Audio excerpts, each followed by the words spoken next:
Toda vez que o presidente Lula faz alguma viagem internacional, no dia seguinte, no mesmo dia, a mídia brasileira, ao invés de falar sobre para onde o presidente está indo, qual o objetivo da viagem, quais as pessoas que ele vai encontrar, ela começa a falar dos gastos da viagem presidencial. O preço do café, o preço do hotel, o preço do translado, o preço de uma roupa que ele tenha comprado, o foco é esse. E o foco é esse não porque a mídia brasileira esteja preocupada com os gastos do governo brasileiro no exterior, porque não está nem um pouco preocupado, tá? Porque ela não fazia essa contabilidade em outros governos. Mas é uma tentativa de imputar de forma subjetiva a ideia de que o presidente Lula não está atrás de negócios, mas de fazer turismo. Tanto que eles exploram bastante a imagem da primeira-dama como uma mulher fútil na Europa, por exemplo. E aí a população acaba caindo num argumento que é errado. Primeiro, quando o país convida o outro para algum chefe de Estado ir, normalmente quem paga os custos é quem convidou. Segundo, quando a gente faz uma viagem internacional, né, de um presidente, principalmente quando tem relações com fechar acordos bilaterais, como tem sido todas as viagens do presidente Lula, até mesmo a viagem para a Rússia, né, para a comemoração dos 80 anos da libertação do mundo, né, do nazismo, essa viagem teve uma série de acordos bilaterais fechados. Depois o presidente Lula foi para a China para fechar acordos bilaterais. Essa viagem para a França foram vários acordos fechados, inclusive vários empresários brasileiros foram. Porque a gente não olha o custo da viagem, a gente olha o custo da viagem e o ganho. Então vamos dar um exemplo aqui da viagem da França.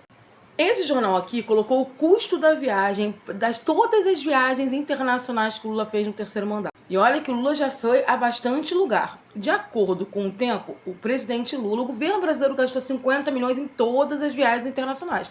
Lembrando que nesse mandato ele foi para o Vietnã, ele foi para a Rússia, ele foi para a China, ele foi para a França. E só na viagem para a França, apenas na viagem para a França, o retorno para o Brasil foi de 100 bilhões de dólares. Então, quando a gente olha o custo de uma viagem, a gente tem que olhar o que ela está trazendo de volta. Se todas as viagens do presidente Lula tiveram gasto de 50 milhões no terceiro mandato e só a viagem para a França trouxe investimento para o governo brasileiro de 100 bilhões, sem contar a viagem para a China, que foi há menos de um mês, que também trouxe mais 77 bilhões de investimentos, isso significa que esse custo aqui não é um custo, não é um prejuízo, é um investimento que tem um retorno muito, muito grande. E obviamente que você que é contra o governo vai falar assim, mas eu não tô vendo esse retorno. Tá, meu querido, você pode fingir que não tá vendo, porque você quer ignorar todas as estatísticas, né, de aumento de qualidade de vida, aumento do IDH, aumento do emprego, da empregabilidade, aumento de uma série de coisas. Mas a verdade é, quando a gente fala de investimentos, a gente está falando de dinheiro que entra no Brasil, dinheiro que entra em negócios. Um dos pontos focais dessa viagem do Lula, por exemplo, para a França, foi discutir o acordo comercial entre o Mercosul e a União Europeia, que deve ser efetivado finalmente. E esse acordo traz muito investimento no Brasil. Mas eu vi no canal do fulaninho que não traz. O canal do fulaninho antipetista, gente. O canal do fulaninho quer ganhar dinheiro falando mal do governo. Então esquece. A questão é, as viagens internacionais de um presidente da República não são um passeio como boa parte da mídia, como essa reportagem aqui, quer vender. Porque essa ideia de jogar que é um passeio mexe muito com o brasileiro que não consegue, muitas vezes, fazer uma viagem durante a vida e pensa, poxa, eu tô aqui me matando de trabalhar e esse presidente vive viajando. É um objetivo de desqualificar o governo.